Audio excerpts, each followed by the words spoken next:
Hi guys, it's ASBYT and today we're braving the mid-November chilly weather here in the UK because I'm here to test out the brand new Huawei Watch GT2 Smartwatch. With the ever-increasing consumer interest in fitness, health and well-being, Huawei claim that this watch is an ideal option to aid that sentiment. So in this video, we're going to put that to the test. First, I'm going to do a very quick unboxing to show you what you get actually inside the retail box. And then I'm going to review all of the features along with examples of everyday use. So without further ado, let's get straight to it.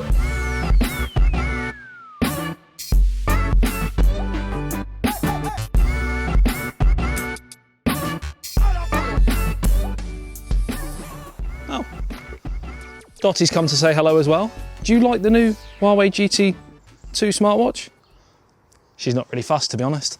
See you in a bit. So the Watch GT2 comes in two different series and two different sizes as well, 42mm and 46. They have a slightly different look, but the 42mm series is probably a little bit better for sport and fitness. With the two series, they each have three different versions: Sport, Classic and Elite in the 46mm version, and Sport, Classic and Elegant in the 42mm series, and the 42mm version that I've got here is the matte black Sport variant. Right, so here we have the actual retail box, and when we lift the lid, the first thing you'll notice is the actual watch on the left-hand side. We'll just take that out and put it to one side. And then also in the box we have, as expected, the charging disc and the charging cable. So all you'll need to do is simply grab a plug that takes USB Type A, plug it in, and then the watch will rest on top of the disc via magnets. So as stated, on this model we have a 41.9mm screen size, and with its sloping 3D edge display, we have a very minimalistic and immersive design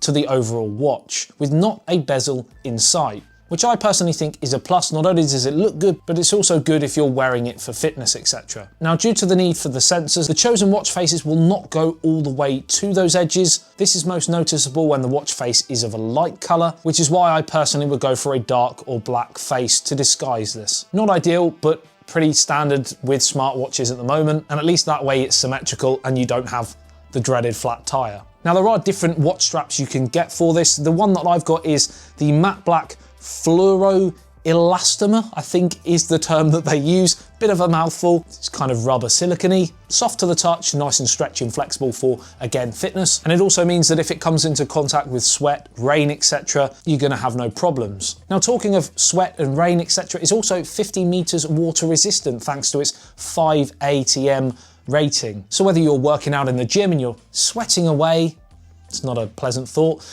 or you're out jogging in the rain, for example, or swimming, you're going to be completely fine. Right, so you may or may not know that outside of tech, my second biggest passion is football, or soccer if you're from the US. And I'm a massive Chelsea fan. Please don't unsubscribe. I apologise for that. But as well as watching football, I also really enjoy playing football, and I actually played at a fairly high standard. Obviously, with the recent additions into my family, 2 kids, my fitness and football abilities have taken a slight dive, but it's definitely something I want to get back. And when the newborn's a little bit older, I definitely want to get back into football, and therefore I need to get my fitness up. And that's why I'm really excited to test out this Huawei Watch GT2 and really use it to improve my fitness and get me ready to get back on the pitch. So looking to step up my fitness game, up step the GT2. Over the last few days, I've been using it to monitor my fitness and set up specific tests, etc. So let's take a look at exactly what you get with this watch and look at all those fitness features. Firstly, if you swipe left or right, you have access to a step count, heart rate, stress levels, which is really helpful to see and monitor, although when those stress levels actually peak, I get a little bit, it's a little bit like you're in a lie detector test and you're just a bit like, whoa, whoa, whoa, just relax, calm down. You've also got access to weather, music controls. Again, great if you don't want to reach for your phone whilst running, etc. If you swipe down from the top, you have access to your Do Not Disturb feature, find your phone, alarm and settings. And if you swipe up from the bottom, you have your notifications. On the side, we have 2 buttons. The bottom button is a customizable shortcut option, and I have it set to go straight through to weather. And the top button goes to the kind of fitness section. You have workout, workout records, status, heart rate, activity records, sleep, stress, breathing exercises, music, air pressure, compass, weather, notifications, stopwatch, timer, alarm, flashlight, find my phone, and settings again. That was a long list. Now, one of the features with heart rate, which was part of that list, is that if your heart rate goes above 100 beats per minute or below 50 beats per minute for more than 10 minutes, it will actually notify you on your watch so that you can actually go, well, maybe I should go and get checked out, or just potentially make some changes to what you're specifically doing at that moment in time. The sleep and stress monitoring feature also provides suggestions on how to improve your situation if the AI picks up potential issues with your current lifestyle.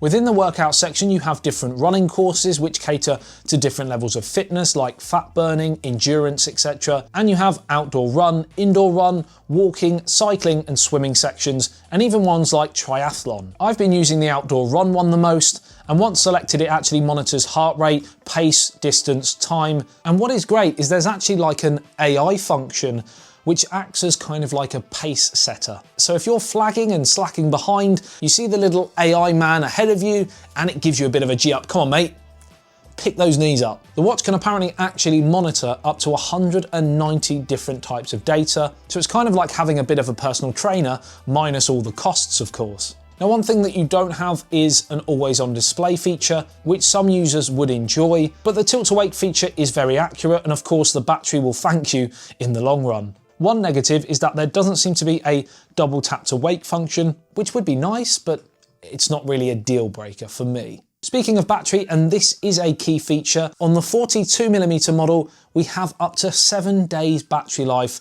from a single charge from everyday use. On the 46mm model, we have up to 2 weeks battery life, which is amazing. 15 and 30 hours respectively under GPS tracked sports mode. So in a world of charging phones and laptops and wireless earphones, headphones for example, this is one less thing that you'll have to worry about. So as an example, when I left the house this morning, it was about 88%, and I've been using it for notifications, I've been on a run and it was tracking it, and now it's on 77%. Kind of ties in with the 7-day battery life, and I'll just, there you go, 77%.